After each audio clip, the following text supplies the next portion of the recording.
pour la Syrie, si vous voulez plus pousser sur ce que j'écris, j'ai un blog qui s'appelle Syria Freedom Forever, qui est en anglais, français et arabe.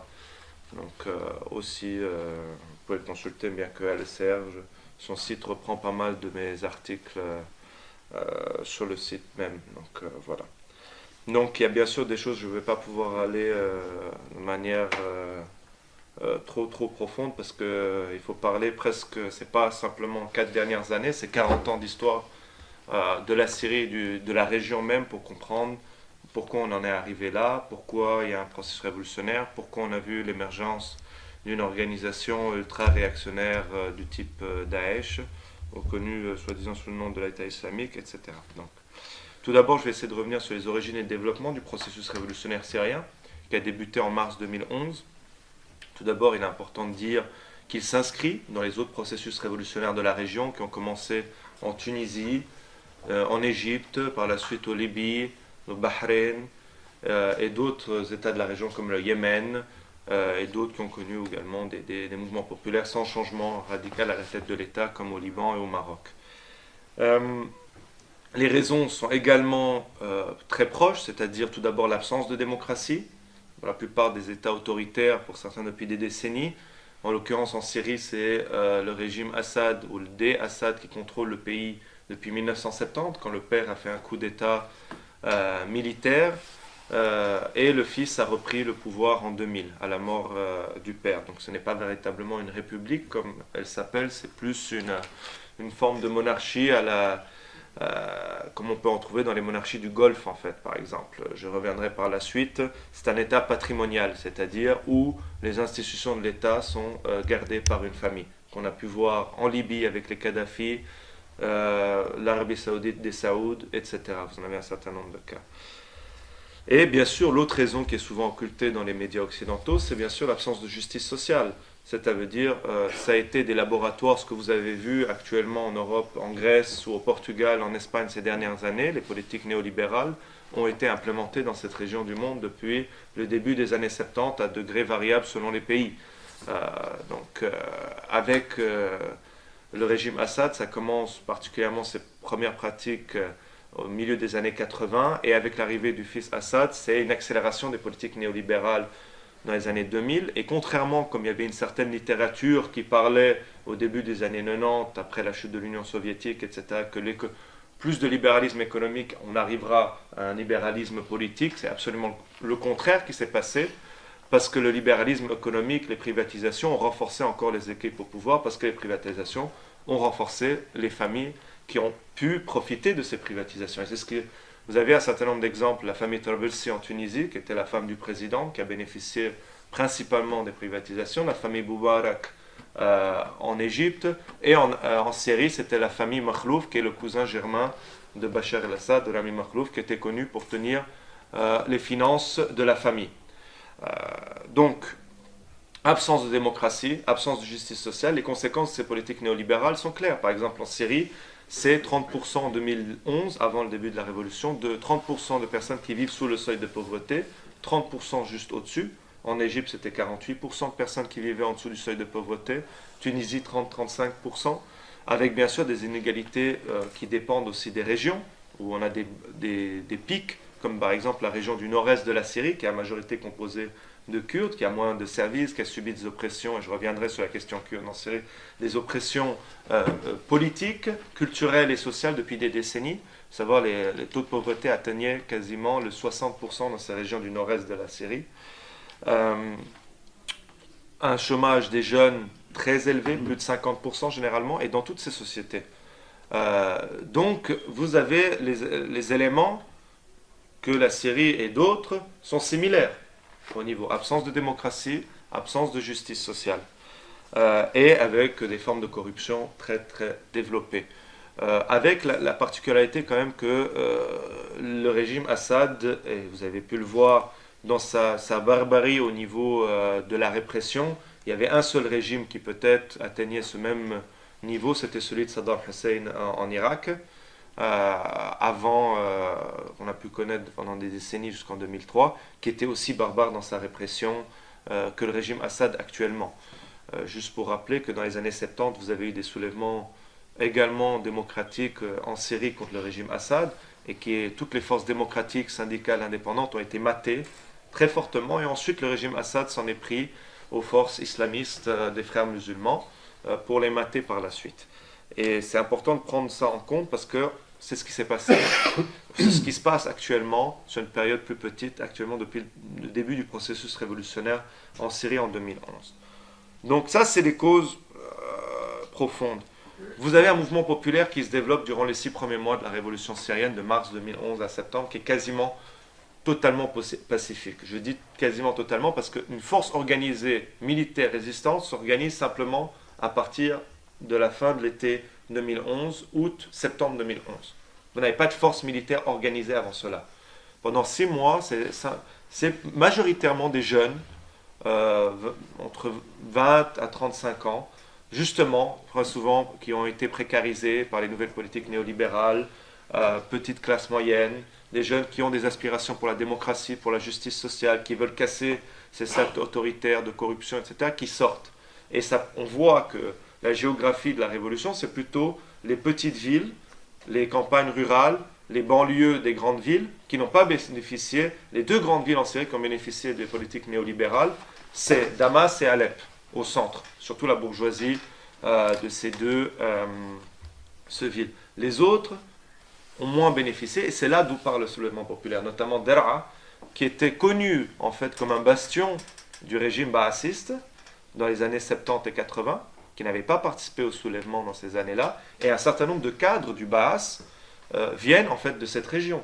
Et cette région sera le début du processus révolutionnaire syrien, qui ont subi les politiques de privatisation, notamment d'arrêt de soutien de l'agriculture, etc. Ça, c'est un autre sujet qu'on pourra parler également.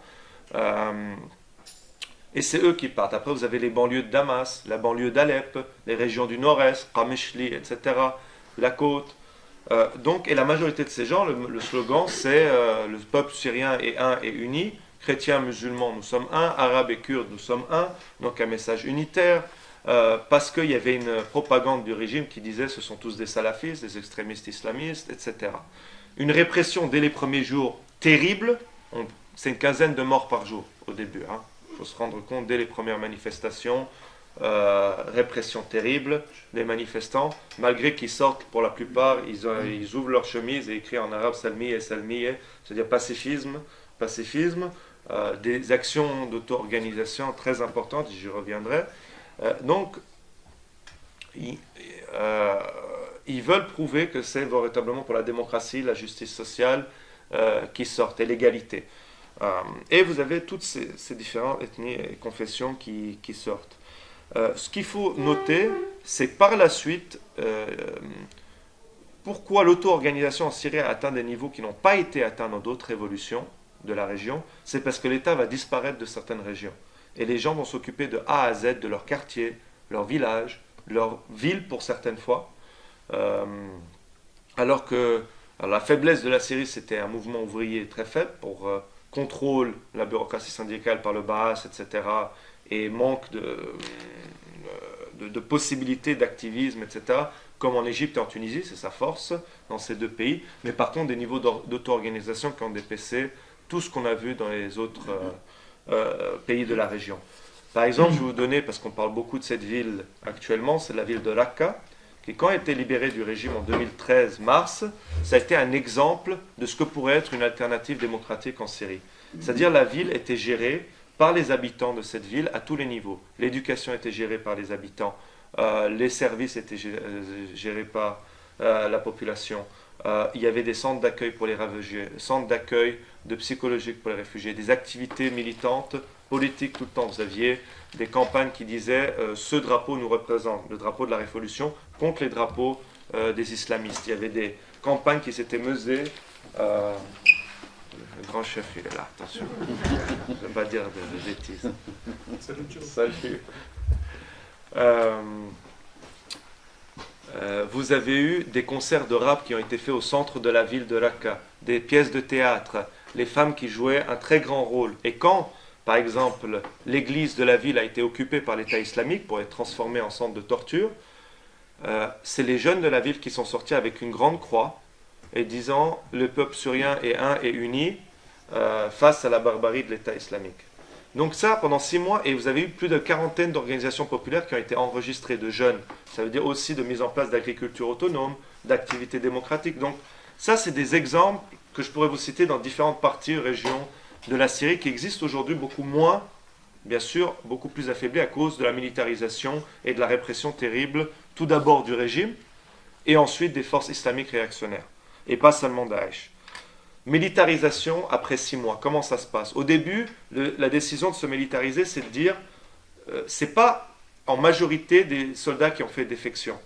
C'est des jeunes, il y a une partie qui ont fait défection, etc., des soldats, mais la plupart, c'est des jeunes qui disent, une partie, on va prendre des armes pour protéger les manifestations pacifiques, pour maintenir ce message démocratique, on va se mettre à l'entrée des quartiers, des villages, etc., pour empêcher que les services de sécurité ou l'armée rentrent, pour maintenir cet esprit démocratique de la révolution. Et c'est comme ça que se mettent en place les premiers groupes de ce qu'on a appelé l'armée syrienne libre.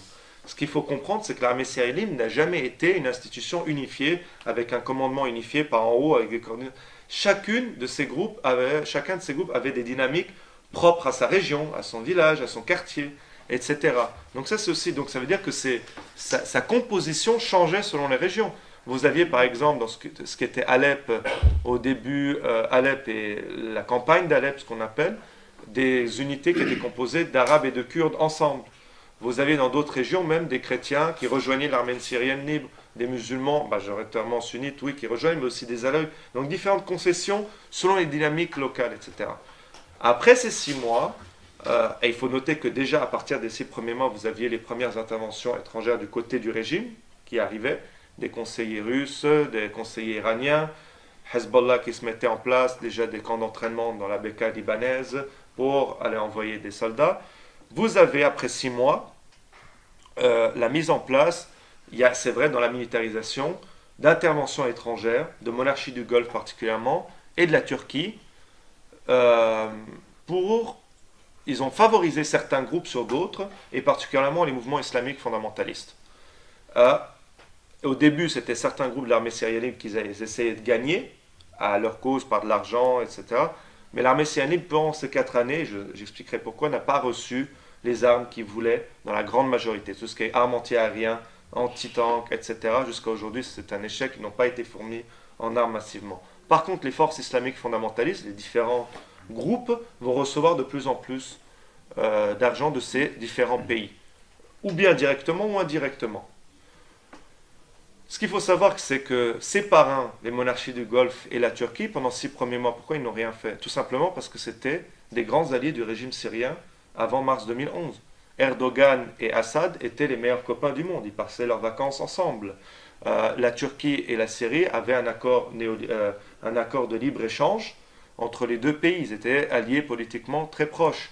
Le Qatar avait sa maison personnelle, l'émir de Qatar, qui était un allié également de la Syrie, avait sa maison personnelle à Damas, et l'Arabie Saoudite était le premier investisseur étranger en Syrie avant 2011. Donc, et pendant les 3 premiers mois de la Révolution, il était interdit toute manifestation en Arabie Saoudite en soutien ou toute expression de soutien, parce que de toute façon c'est interdit les manifestations en Arabie Saoudite, mais toute expression de soutien à la révolution syrienne. Même chose au Qatar, et la Turquie essayait au début de trouver un accord entre les frères musulmans et le régime Assad. Donc ces forces vont soutenir une partie de l'opposition syrienne, mais la plus, disons, opportuniste, composée des frères musulmans et d'une partie de ce qu'on appelle des libéraux, qui sont par opportunisme ralliés à ces forces, et ce qui va composer le Conseil national syrien et ensuite la coalition, qui aujourd'hui n'ont vraiment aucune légitimité sur le terrain. Mais il faut savoir que ces forces ont soutenu particulièrement ces groupes islamiques fondamentalistes. Le Qatar, jusqu'à aujourd'hui, c'est plutôt Al-Qaïda en Syrie, Jabhat al-Nusra. L'Arabie Saoudite, il donne à différents groupes, des fois l'armée syrienne libre, mais des fois les réseaux privés, parce que l'Arabie Saoudite, c'est pas forcément l'État qui donne, mais c'est des réseaux privés de soutien financier selon différentes dynamiques, mais ça a été plus envers, bien sûr, des groupes islamiques fondamentalistes du type l'armée de l'islam qu'on trouve dans la banlieue de Damas, etc. Aussi, une autre dynamique qui a permis le développement des forces islamiques réactionnaires en Syrie, c'est le régime Assad qui, dès les premiers mois de la révolution, a libéré les pires crapules islamistes des prisons qui étaient, à travers les amnisties qu'il avait déclarées, qui devaient être en faveur des manifestants. Mais eux restaient en prison, étaient tués, torturés, etc. Donc vous avez une photo célèbre en Syrie, c'est 3 chefs de brigade islamiques qui sont parmi les plus puissantes actuellement en Syrie, qui sont ensemble, tout contents au début de la révolution, dans la prison de Sednaya. C'est le chef de l'armée de l'islam, le Zahran al-Louch, un des chefs de brigade les plus importants de Jabhat al-Nusra, Al-Qaïda en Syrie, et encore un autre qui est de Ahrar al-Sham, qui est un groupe salafiste djihadiste. Et eux vont se laisser se développer dans la même dynamique que ce que je vous ai expliqué dans les années 70-80. Le pire ennemi du régime Assad, c'est les démocrates. Ce n'est pas l'État islamique, ce n'est pas les islamistes réactionnaires. Et eux, on va les laisser se développer, tandis que les démocrates, l'armée syrienne libre, sont constamment réprimés. Et c'est une constante qu'on a pu retrouver ces 4 dernières années, et après, presque à peu près jusqu'à aujourd'hui. Je vais vous donner quelques exemples. Raqqa, l'État islamique, il a occupé Raqqa à partir de 2013, octobre-novembre, jusqu'à la fin de l'année 2014, n'a jamais été bombardé par le régime Assad. Quand le régime Assad va prendre Palmyre, je vous explique juste. Pour arriver à Palmyre, c'est des centaines de kilomètres, peut-être des milliers de kilomètres de désert. Donc, vous ne pouvez pas vous cacher sous une pierre, etc. Quand vous voyez l'armée islamique qui arrive sur Palmyre, le régime Assad, avec son aviation, peut le bombarder. Rien du tout. Tandis que les quartiers d'Alep, où il n'y a pas une seule présence de l'État islamique, ont reçu plus de 10 000 barils de bombes depuis le début de l'année. 10 000 barils de bombes. Les quartiers d'Alep, où il y a encore des forces démocratiques qui se battent contre certaines forces islamiques réactionnaires du type Jabhat al-Nusra, al-Sham, etc. Vous avez quelques exemples jusqu'à aujourd'hui pour vous dire, même si ça a été très fortement affaibli, donc en premier lieu, le régime Assad a été le premier responsable de la répression contre les démocrates, contre les activistes, les jeunes qui se sont engagés dans la révolution, et ensuite ces forces islamiques fondamentalistes. Il y a un certain nombre d'exemples. Raqqa, c'est un exemple, mais dans la campagne de Damas, je ne sais pas si vous avez entendu parler de la fameuse activiste Razan Zeytouni, qui est une figure de la révolution syrienne, qui était une activiste des droits de l'homme. Elle a été emprisonnée par ce groupe de l'armée de l'islam. D'autres exemples des activistes qui ont été assassinés par des groupes islamiques réactionnaires, de Jabhat al-Nusra et d'autres. Donc c'est pour ça que ces 2 secteurs de la contre-révolution, les forces islamiques fondamentalistes et le régime Assad, tout en ayant dans la compréhension que le régime Assad a tué 95% des civils en Syrie. C'est lui qui a l'aviation, etc. Après, ça ne veut pas dire que sur la nature politique, si les autres forces avaient les mêmes moyens, ils feraient probablement un similaire. Mais il faut juste prendre ça en compte. C'est pour ça que dire on peut finir, notre ennemi principal, c'est d'abord l'État islamique, après Assad, c'est pas comprendre ces dynamiques. En 2013, octobre, quand l'État islamique apparaît en Syrie, vous avez déjà plus de 4 millions de personnes qui sont déplacées internes en Syrie et plus de 2 à 3 millions à l'extérieur. Donc c'est juste pour vous donner, vous avez déjà une centaine de milliers de morts, des villes détruites, la majorité. Donc c'est pas du tout pour relativiser la réaction, l'ultra-barbarisme de l'État islamique. Mais c'est pour dire aussi que le régime Assad est loin d'être le moins pire, ou comme il est présenté très souvent. Concernant la position des différentes... Alors, sur les différentes choses, avant de venir sur les positions des différents impérialismes, le mouvement populaire. Quelques exemples jusqu'à aujourd'hui qu'il existe petit à petit. Idlib, une ville du nord-ouest de la Syrie qui a été prise par une coalition de forces islamiques fondamentalistes à sa tête Jabhat al-Nusra en juin. 2 semaines après, par sa prise, le régime a été dégagé de là. Les populations de la ville manifestent massivement pour demander que ces forces islamiques fondamentalistes dégagent, leur commandement militaire ne soit plus au centre de la ville, mais soit dans la campagne d'Idlib, et qu'eux-mêmes gèrent leur ville. Donc, à Idlib et dans la campagne d'Idlib, vous avez des manifestations quasi quotidiennes contre ces groupes islamistes réactionnaires, et qui sont aussi contre le régime Assad. À Alep, vous avez un certain nombre de manifestations aussi qui ont eu lieu contre ces groupes islamiques réactionnaires, dans différentes... j'aurais dire 1 an et demi. Ce qu'on oublie, c'est que l'État islamique a été foutu dehors à la fin de l'année 2013 par des manifestations massives avec l'aide de certains groupes de l'armée syrienne libre d'Alep. C'est eux qui ont foutu dehors l'État islamique de leur quartier. Ça, on n'en parle pas. C'était fin 2013, début 2014. Donc vous avez un certain nombre, dans la campagne de Damas qu'on appelle la Routa, vous avez des actions quotidiennes contre le groupe de l'armée de l'islam, eux qui ont emprisonné certains activistes, des femmes qui vont manifester souvent pour demander la libération des prisonniers politiques, des campagnes médiatiques pour la démocratie, pour la justice sociale, rappeler quels sont les buts originels de cette révolution, etc. Dans un autre côté, vous avez aussi la dynamique de ce qu'on appelle le Rojava, c'est-à-dire les régions du nord-est de la Syrie, les 3 cantons contrôlés par le PKK, c'est les régions autonomes kurdes, qui a des expériences très intéressantes, par exemple sécularisation des lois, égalité hommes-femmes, tolérance des minorités, etc. En même temps, et ça c'est quelque chose qu'on pourra revenir dans les discussions, c'est pas comme c'est présenté par certains mouvements, comme la nouvelle commune de Paris, une dynamique par en bas qui est contrôlée par les citoyens. C'était une chose contrôlée par le PKK syrien, le POAD, où vous avez des arrestations d'activistes, vous avez certaines violations des droits de l'homme, vous pouvez consulter les différents rapports d'Amnesty International ces derniers temps, le déplacement de certaines populations, l'arrestation d'activistes qui ne sont pas d'accord avec le PKK syrien, qui a suivi une position mitoyenne jusqu'à aujourd'hui entre le régime et l'opposition. Pour des raisons historiques objectives. Une partie de l'opposition syrienne, ce dont je vous ai parlé, frères musulmans libéraux alliés aux monarchies du Golfe et la Turquie, n'ont rien à envier à leur position chauvine par rapport au régime Assad. Ils s'allient avec Erdogan. L'actuel président du Conseil national syrien a déclaré que l'élection d'Erdogan là était un nouveau souffle pour les révolutions du Moyen-Orient d'Afrique du Nord. C'est une honte totale. C'est pour vous montrer la corruption, la réaction de ce groupe qui n'a aucune légitimité populaire sur le terrain.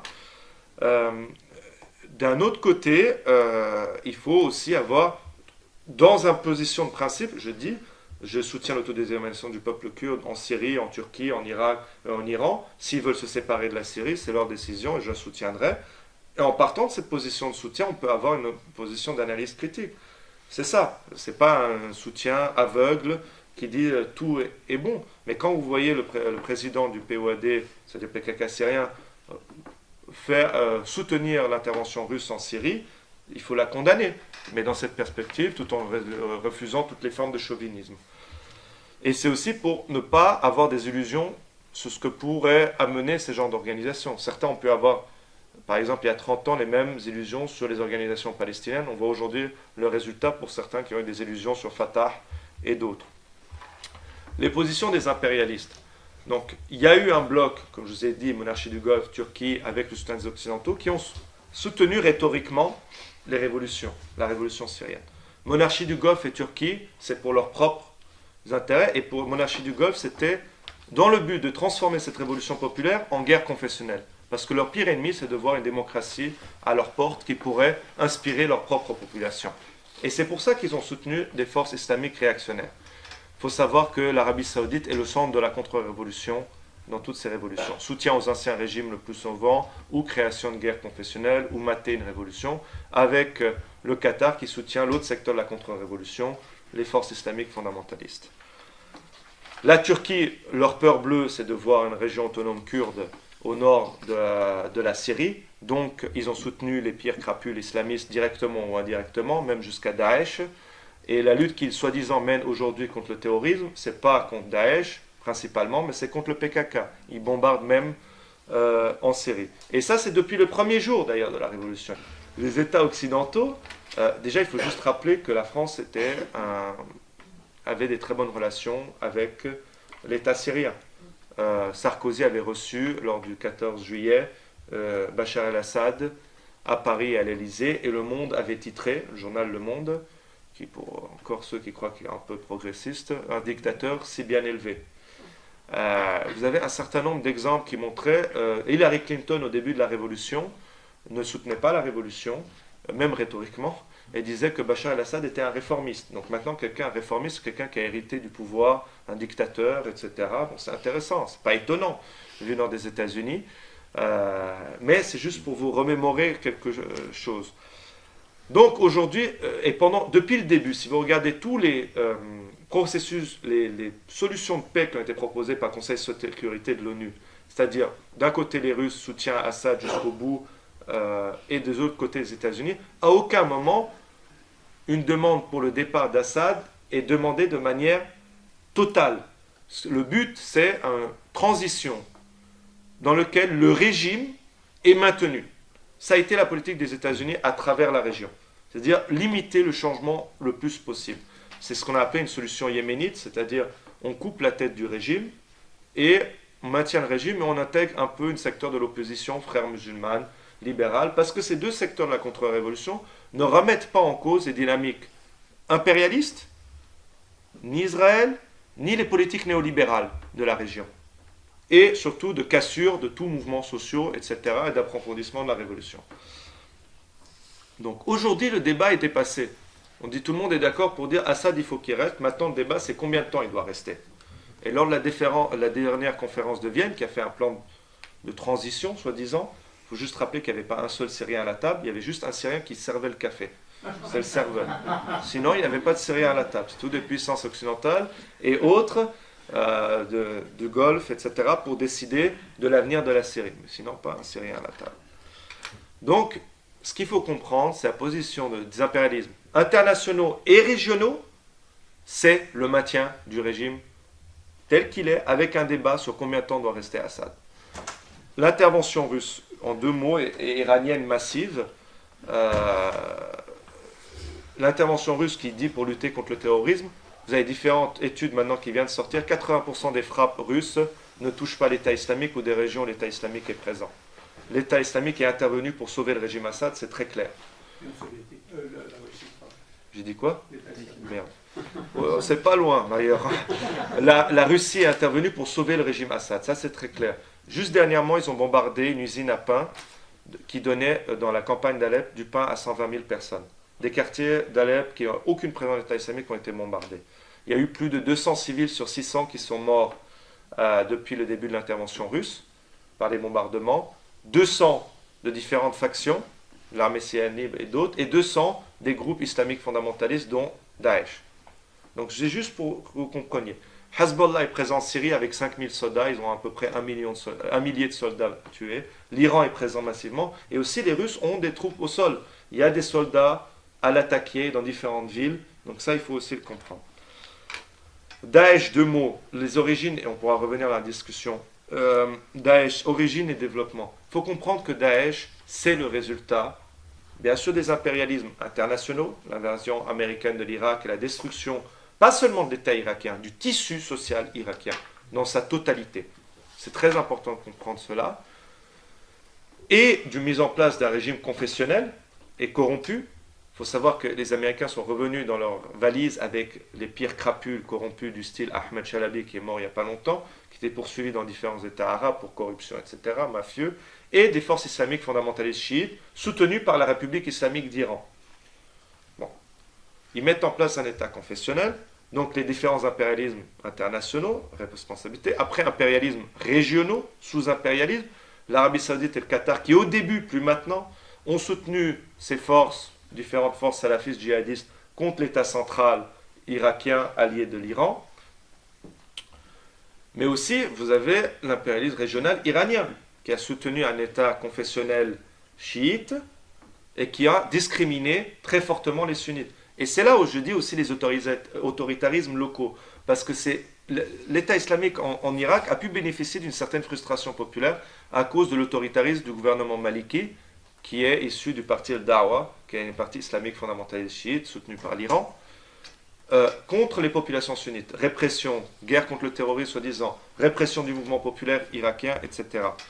Donc là, ils ont pu bénéficier de ça, et des défaites, des reflux, des processus révolutionnaires. Daesh a aussi profité de la répression en Syrie, de se laisser se développer.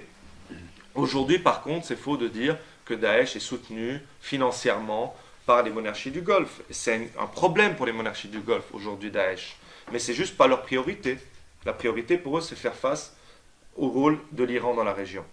Mais 5% seulement du financement de Daesh vient des réseaux privés du Golfe. Mais la plupart ont été mis à sac. Aujourd'hui, Daesh, c'est une organisation mafieuse qui prend vente de pétrole, vente de céréales, et parfois même au régime Assad. Vous avez des intermédiaires, c'est connu, qui vendent au régime Assad, marché noir pour le pétrole avec la Turquie, avec la bienfaisance du régime turc, etc. Mais c'est quelque chose qui est autofinancé quasiment aujourd'hui. C'est ça qu'il faut comprendre.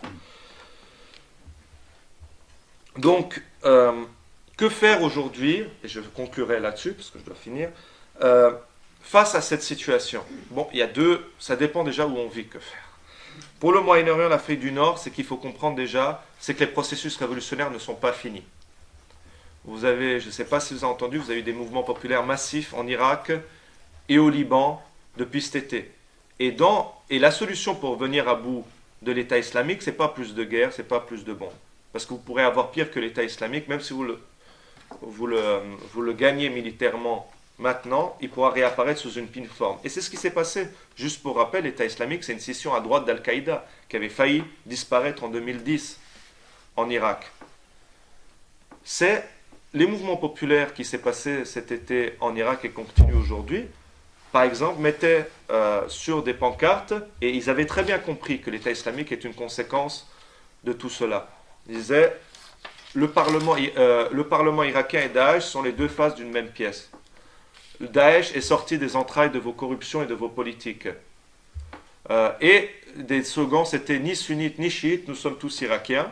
Ou bien, ils ont même chanté laïcité, laïcité au milieu de la scène de Bagdad. Ou bien dans le sud irakien, et ça c'est vraiment symbolique très fort, dans la ville de Karbala, qui est une ville religieuse importante, etc., ils chantaient dehors l'Iran, quand des milices irakiennes, chiites, liées à la République islamique d'Iran, sont venues taper sur les manifestants. Donc la solution, c'est soutenir ces mouvements populaires démocratiques, comme au Liban qui s'est passé, et qui montrent que ces processus ne sont pas finis. Comme ceux et celles qui luttent jusqu'à aujourd'hui en Syrie, en Égypte, en Tunisie, contre ces deux secteurs de la contre-révolution. C'est eux qui peuvent venir à bout des États autoritaires d'un côté et de les conséquences de tout ça, de ces organisations fondamentalistes islamistes. Je vous rappelle juste qu'en 2011-2012, ces organisations n'avaient pas cette possibilité parce que vous avez des mouvements de masse, mouvements sociaux de masse par en bas très importants. Donc soutenir ces forces.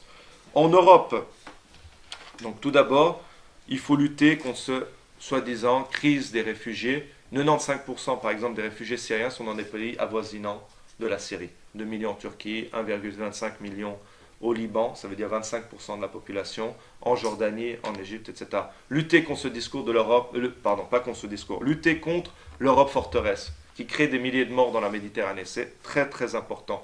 Défendre les droits des réfugiés, de toutes et de tous, leur donner pas seulement des possibilités de survivre, mais de vivre, c'est-à-dire conditions de logement, conditions de travail. C'est comme ça qu'on pourra leur permettre de leur donner aussi une activité politique. C'est des gens qui, avec leur parcours, ont une énergie révolutionnaire qu'il faut profiter. D'ailleurs, ce qui est une caractéristique de ces derniers mois, qu'on a pu voir en Belgique, en Suisse et autres pays, c'est qu'eux-mêmes ont été à la tête des mobilisations. C'est quelque chose de fondamentalement nouveau, pas simplement des personnes avec des passeports européens, mais eux sont à la tête de ces mouvements également, c'est très important. Lutter contre les lois liberticides, par exemple, maintenir une conférence comme hier et la tenir, c'est très important. Lutter contre les États, cela c'est très important. Lutter contre le racisme et l'islamophobie, l'antisémitisme, etc., parce qu'ils se renforcent de toute façon. Et par exemple, que chaque réfugié est un islamiste en puissance ou un Daesh en puissance, c'est fondamental. Lutter contre l'austérité, comme disait Daniel Tanuro, ils ne mettent pas, ils annulent les grèves, mais ils n'annulent pas l'austérité. Donc voilà, c'est clair, il faut continuer les mouvements sociaux, lutter contre l'austérité. C'est-à-dire, le meilleur moyen d'aider les processus révolutionnaires de la région, c'est lutter contre vos propres États, contre votre propre bourgeoisie. Et c'est construire la résistance ici localement, en plus de l'aide que vous pouvez apporter, que ce soit humanitaire ou politique, aux révolutionnaires. Mais fondamentalement, c'est ça qui est la différence, c'est vous organiser ici, mobiliser la résistance contre ces États bourgeois qui sont très fortement aussi responsables de ce qui se passe là-bas par leurs interventions et par leur politique locale, sécuritaire, raciste, libérale, etc. Voilà. Merci Joseph. Bon, le financement de l'islamique, toi-même, Freddy, tu as répondu toi-même à la question, hein, disons, tu as parlé du marché noir, du pétrole, sur le système bancaire qui continue à marcher. Ça, j'ai plus de doutes. Ça dépend des régions et de quel système bancaire on parle. On ne parle pas des banques qui étaient avant, par exemple en Syrie, les banques privées, qu'elles soient libanaises ou saoudiennes, qui étaient là-bas. Je pense dans ces régions. On parle d'un système parallèle de financement. qui peut se faire par des prêts, etc. Coton, céréales, tout à fait. J'ai dit, ils vendent à tout le monde. Après, le problème, c'est que ces marchés qui existaient auparavant, certains intermédiaires, ils ont continué tout simplement. Et avec des frontières poreuses entre la Turquie et la Syrie, c'est très facile d'aller d'un côté et de l'autre. Ça arrive constamment, il y a des passeurs. D'ailleurs, il y avait une histoire, c'est que les passeurs des djihadistes, c'était les mêmes pour certains que les passeurs qui faisaient sortir des activistes de Raqqa qui fuyaient les djihadistes. Donc c'est juste des questions tout simplement, c'est des gens qui veulent de l'argent, tout simplement. Ça, c'est la dynamique capitaliste que tu as toi-même décrite. Donc, sur le financement de l'État islamique, et pourquoi je parlais? Parce qu'il y a aussi tout un autre, c'est que quand l'État islamique a envahi et a pris le contrôle de Mossoul, il a vidé la banque centrale de la ville. Mossoul, c'est la deuxième ville du pays. Tout l'armement qui a été récupéré sur place également, l'armement américain, les Humvees, etc., voitures, et toutes les campagnes militaires qui sont gagnées par l'État islamique, c'est aussi des gains matériaux. Puis il y a aussi tout un système de taxes pour les petites bourgeois, etc., qui est mis en place sur eux. Donc, après, ce n'est pas un État. C'est pas un État, c'est parce que l'État a disparu, l'État irakien de ces régions, mais on ne peut pas parler d'État parce qu'il y a une organisation qui est d'ailleurs une organisation militaire dans le sens qui contrôle tous les secteurs de la société de manière ultra réactionnaire. Parce que sinon, en Syrie, vous avez dizaines d'États. Le POAD syrien prend 10 millions à peu près de dollars par mois par les ventes de pétrole qu'il contrôle au nord-est de la Syrie. Jabhat el-Nosra a également ses propres puits de pétrole, sa propre organisation qui contrôle les populations locales, également avec un système réactionnaire de société de vie, etc.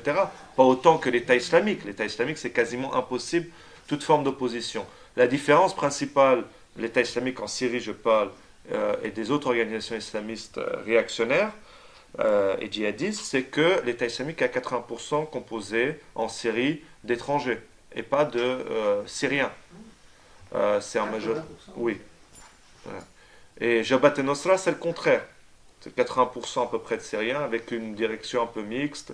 Mais donc il y a deux dynamiques qui sont différentes. D'ailleurs, pour moi, je dis très souvent, c'est pas dire qu'il y a un danger plus important que l'autre, mais que l'État islamique disparaîtra beaucoup plus vite de demain de la Syrie que d'autres organisations salafistes djihadistes du type Al-Qaïda en Syrie ou Ahrar al-Sham, parce que justement, comme on dit, c'est des enfants du pays, malheureusement, qui la composent majoritairement.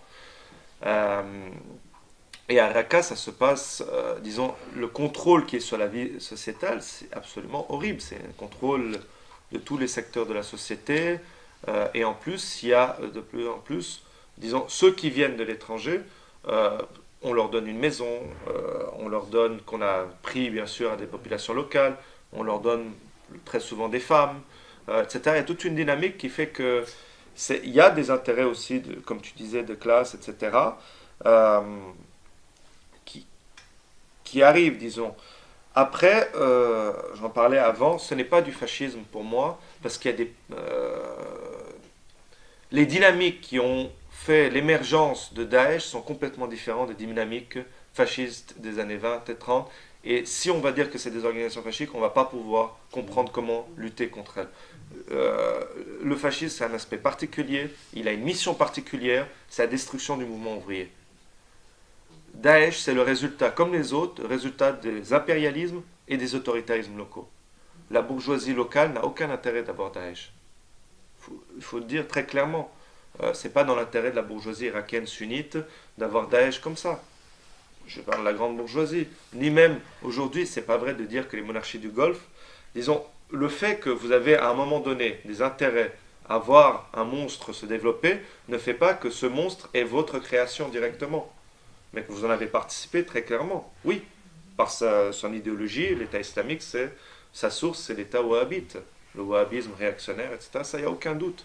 Mais c'est comme, je pourrais citer un certain nombre d'exemples qui montrent que, par exemple, Al-Qaïda, ce n'est pas la création directe des États-Unis, mais les États-Unis ont fortement participé et ont cru le contrôler, et on ne peut pas contrôler ce genre de monstre, tout simplement. Et c'est ce qui s'est passé avec l'État islamique, c'est ce qui s'est passé par exemple avec Al-Qaïda, mais on pourrait en parler d'un certain nombre d'exemples de ce type. qu'à un moment donné, comme l'État turc a des intérêts communs avec l'État islamique, il aide directement et indirectement, mais ce n'est pas une création de l'État turc, comme il est parfois présenté. Donc c'est ça qu'il faut comprendre dans cela. Disons, après, l'utilisation de la violence, etc., la violence symbolique, mais ça, il n'y a pas besoin d'être fasciste. Je veux dire, vous avez plein d'autres organisations, et comment on va appeler Assad alors? Je veux dire, au niveau des bombardements, 95% des civils sont tués, comment on va appeler un Saddam Hussein et tout ça? Donc ça, c'est des dynamiques vraiment pour moi, c'est très important, c'est parce que c'est les meilleurs moyens, comment on va les combattre, ces organisations. Et attention du terme, surtout qu'au Moyen-Orient, ce terme de fasciste a été utilisé généralement par des partis communistes traditionnels staliniens pour justifier l'alliance avec l'État autoritaire face aux frères musulmans. Ce qui est problématique. Et d'ailleurs, si on veut vraiment parler, les frères musulmans, dans leur développement et leur lien avec les bourgeoisies de ces pays, est beaucoup plus proche, si on veut, de l'État islamique. Je ne dis pas comme composant, mais je dis dans les dynamiques, qui sont très très différentes. Mais bon, ça c'est un autre sujet, je n'ai pas le temps de rentrer dedans. Pourquoi la Syrie est à ce point protégée par la Russie? Pourquoi cette importance? Bon, déjà, la Syrie, c'est le dernier État de la région qui est un point d'entrée au Moyen-Orient pour la Russie. Ça, il faut dire. L'autre, c'était la Libye, c'est parti. C'est le plus grand acheteur d'armes de la Russie dans la région. Il y a une base militaire, c'est des intérêts géopolitiques. Mais au-delà de ça, partout où les États-Unis, et ça aussi c'est quelque chose qu'il faut comprendre qui est très important dans un système impérialiste où il y a différentes forces impérialistes qui s'affrontent. Alors on est tout à fait d'accord que les États-Unis sont la plus grande puissance impérialiste au monde, mais ce n'est pas la seule. Et elle est parfois pas la plus agressive dans certaines régions. Et quand les États-Unis et les États occidentaux n'ont pas une position claire sur certains pays, ce qui est le cas de la Syrie, mais ce qui est aussi le cas de l'Ukraine, la Russie montre les dents et est beaucoup plus agressive. Et ça, on l'a vu en Ukraine. Alors quand moi je rigole, quand on parle, oui, il faut dénoncer l'intervention de l'OTAN en Ukraine, oui, mais bon, quelques essayés spéciaux, d'accord, c'est pas bien. Mais de l'autre côté, il y a l'annexion de la Crimée, il y a des forces russes sur le terrain, etc. Donc la même chose dans le cas de la Syrie.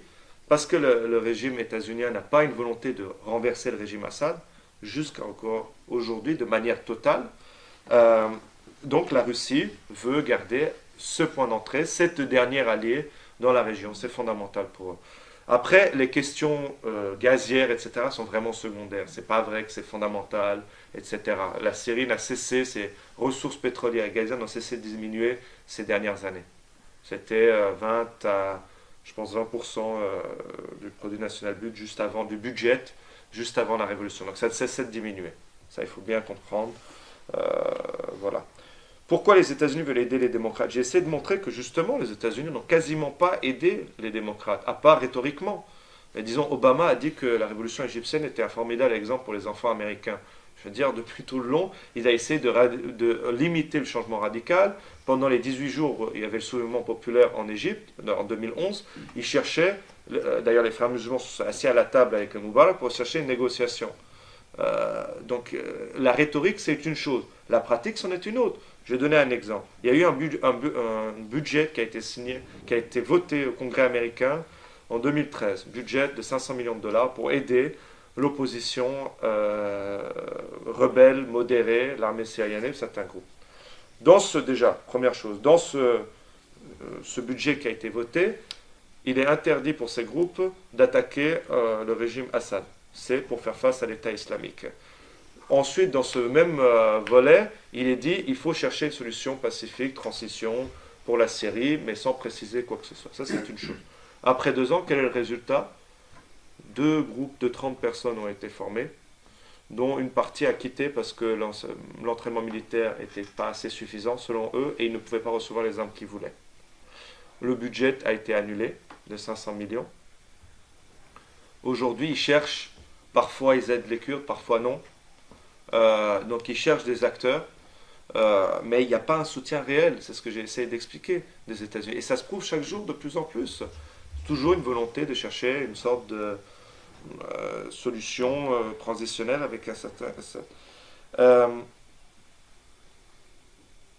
Quelle est la situation des réfugiés palestiniens?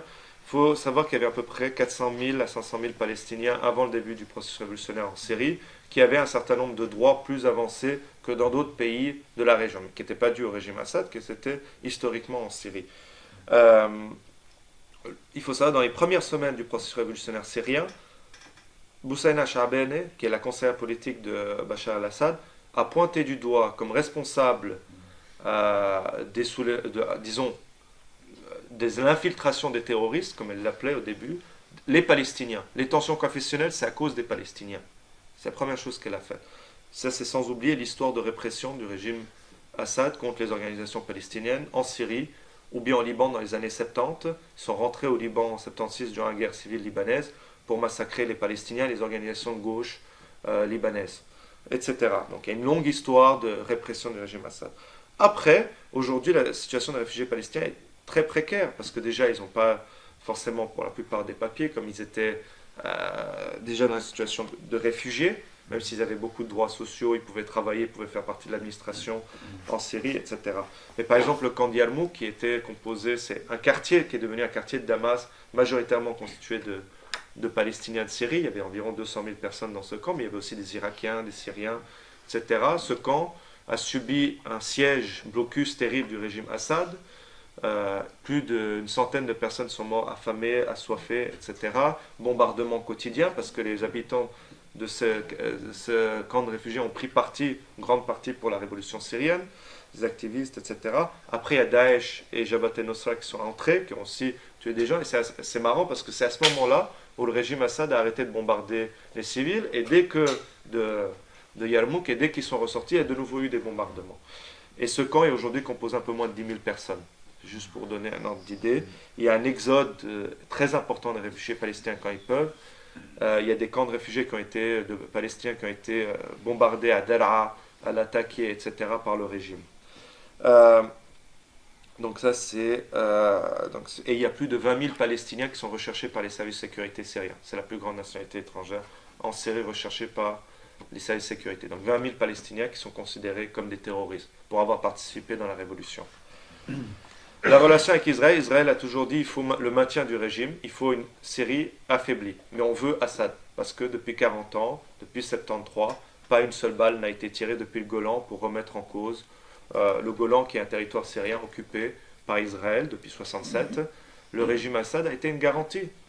Disons, c'est eux qui ont mis fin à la résistance palestinienne libanaise au sud Liban pour mettre en place une résistance confessionnelle liée au régime syrien et iranien, donc qui est liée à ses intérêts politiques, et pas qui a pour intérêt politique les Palestiniens ou les classes populaires palestiniennes ou les Libanaises, Hezbollah. C'est ça qu'il faut comprendre. Ça ne veut pas dire que quand il y a une agression israélienne contre le Liban, bien sûr on défend toutes les forces de résistance libanaises, mais on ne les transforme pas, comme certains ont pu le faire, Hezbollah, une organisation fantastique anti-impérialiste, c'est loin de l'être, et les exemples en Syrie, en Irak, de l'intervention de Hezbollah aux côtés de forces confessionnelles et réactionnaires le prouvent.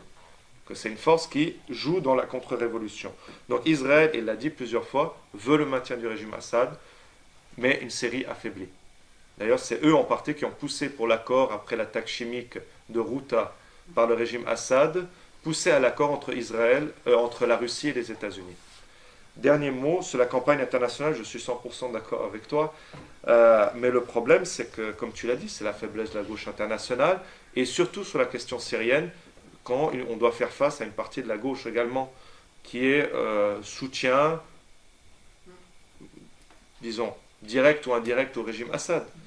Donc c'est compliqué, dans une atmosphère d'islamophobie très importante, c'est très compliqué. Puis la faiblesse de la gauche de manière générale, on ne peut pas comparer ce qui a été fait par exemple dans le passé avec l'Algérie. Tu avais des organisations beaucoup plus grandes, hein. Il y avait livraison, il y a eu des tentatives. D'ailleurs, j'essaie beaucoup de bouger dans différents pays. On a participé à des conférences où on a levé de l'argent, des fonds, que ce soit pour des organisations, pour des questions humanitaires, etc. Je suis tout à fait d'accord avec toi, il faut renforcer cela, mais c'est compliqué pour tout. Il y a des solidarités avec les prisonniers politiques égyptiens aussi qui a été fait, mais ça reste au statut précaire parce que la faiblesse de la gauche internationalement et dans cette région aussi est tout à reconstruire. Donc, je n'ai pas d'autre chose... te dire juste notre faiblesse, et c'est pour ça l'importance que j'ai conclue, c'est que notre développement dépend aussi de notre développement face aux résistances locales, bien sûr, dans une pensée internationaliste. Ça ne veut pas dire ne pas dénoncer ce qui se passe ailleurs, mais c'est agir local, penser international, pour permettre aussi un développement de nos forces et d'aider par la suite nos camarades aussi. C'est le meilleur moyen de les aider. Ils le diront pour les connaître, lutter contre vos propres bourgeoisies, lutter contre pour permettre votre développement, qui permettra notre développement. Vous avez les réfugiés, et même maintenant il y a des divisions entre réfugiés. Par exemple, il faut refuser la distinction entre réfugiés économiques et politiques, qui est très marquée en Europe de plus en plus. Il faut le refuser complètement, il faut faire la guerre à cela. Et c'est une manière aussi de diviser les réfugiés, en faisant une différence par exemple entre les Syriens, mais eux ils ont quand même besoin, mais les autres qui ont fui des autres, ou bien misère sociale, politique, etc. Ça, il faut tout refuser et renvoyer aussi, comme je disais en début, ceux qui parlent, et très souvent ça vient des partis de droite, oui, mais nos pauvres, mais vous, qu'est-ce que vous avez fait? Vous avez créé les pauvres, etc. Au-delà de trucs, bien sûr, du système capitaliste, je suis totalement d'accord. Et surtout, dénoncer aussi le rôle de l'Union européenne dans ces accords cadres qu'ils font avec des pays, maintenant la Turquie, pour garder les réfugiés là-bas. Et avant, avec la Libye de Kadhafi, que certains parlaient que c'était un État socialiste, etc. Avec Kadhafi, il l'avait fait. Pire prison, etc. La Belgique avec le Maroc. Exact. Mais en l'occurrence, là, c'était bien pire, parce que c'est des centres qui sont mis en place avec Kadhafi, que c'était vraiment on est passé à des taux de 95% de diminution. Donc c'est vraiment l'état de peur. Bilan, il ne faut pas nier l'état de peur, mais dire, écoutez, vous avez vu ce qui s'est passé depuis 2001 dans la guerre contre le terrorisme? Ah, c'est une super réussite. Hein. Je veux dire, alors là, plus de bombes, plus de mesures sécuritaires, ben, il faut juste dire, je veux dire, c'est une réponse toute bête, mais c'est véritablement ça. Il ne faut pas se dire, écoutez, oui, il y a des attentats terroristes, il faut les condamner, c'est des organisations, etc., ultra-réactionnaires, terroristes, tout ce que vous voulez, mais vous n'avez pas l'impression que depuis 2001 et que notre guerre contre le terrorisme, c'est pas un peu un échec, qu'on n'a pas augmenté plus tous ces problèmes? Si, il faut le dire. Et et aussi, il faut revenir. C'est pas que je trouve que le slogan était bien, vos guerres, nos morts, mais il est pas assez développé. C'est pas seulement les guerres impérialistes, c'est aussi les problèmes sociétaux qu'on trouve dans nos sociétés. Ceux qui ont fait les attentats de Paris, c'est des Français. C'est des Français. 7 Français et un Belge. Ok. Alors, voilà, j'ai pas envie de vous enlever. Mais juste pour dire, ces gens, bien sûr qu'il y a des raisons de guerre impérialiste, mais ils vivent aussi dans des sociétés où ils ont été en rupture sociale, ils ont vécu les violences policières, sécuritaires, le racisme, etc. Ça aussi, c'est des choses qu'il faut prendre en compte dans le développement. Et c'est ça si on veut véritablement lutter contre... et c'est pour ça que je dis des fois, oui, ils disent tous qu'ils luttent contre le terrorisme, mais ils ne luttent pas véritablement, parce que s'il fallait vraiment lutter contre le terrorisme, c'est revenir sur leur propre politique, leurs propres contradictions. Et c'est ça de dire le bilan de la peur, c'est dire, votre bilan c'est quoi? Le guerre contre le terrorisme a tué, à peu près, c'est plus d'1 million de morts, je crois, sinon plus, depuis 2001, peut-être plus élevé. Le terrorisme n'a plusieurs terrorismes d'État, les contradictions de soutenir l'État d'Israël, etc. Parler des drones, il y a une étude qui est sortie. Pour 80 personnes visées par les drones américains, 4000 personnes sont mortes. Ça, c'est dans les dernières années. 81 personnes qui étaient visées par des drones, qui étaient la cible, 4000 personnes sont mortes. Entre le Yémen, le Pakistan, l'Afghanistan et ces différents pays. Donc c'est ça, dire déjà votre bilan est catastrophique, c'est vous qui nous avez en partie mené jusqu'à là, par les politiques internes et externes. Nous, on propose quelque chose d'autre. Et c'est comme ça qu'on combattra les racines du terrorisme et pas les conséquences. Ça, c'est fondamental. Et dénoncer partout toutes les formes de barbarisme. Terrorisme étatique. Il y a le livre là, qui est très bien d'ailleurs, Le clash des barbaries de Gilbert Achcar, qui parle de ça. Al-Qaïda, c'est une création de toutes les misères que crée le capitalisme, etc. Mais c'est ça comme réponse qu'il veut donner. Et surtout, leur bilan est vraiment catastrophique, franchement. On a pire que Al-Qaïda. On a l'État islamique. Et imaginez, c'est une scission à droite d'Al-Qaïda, si c'est possible, disons.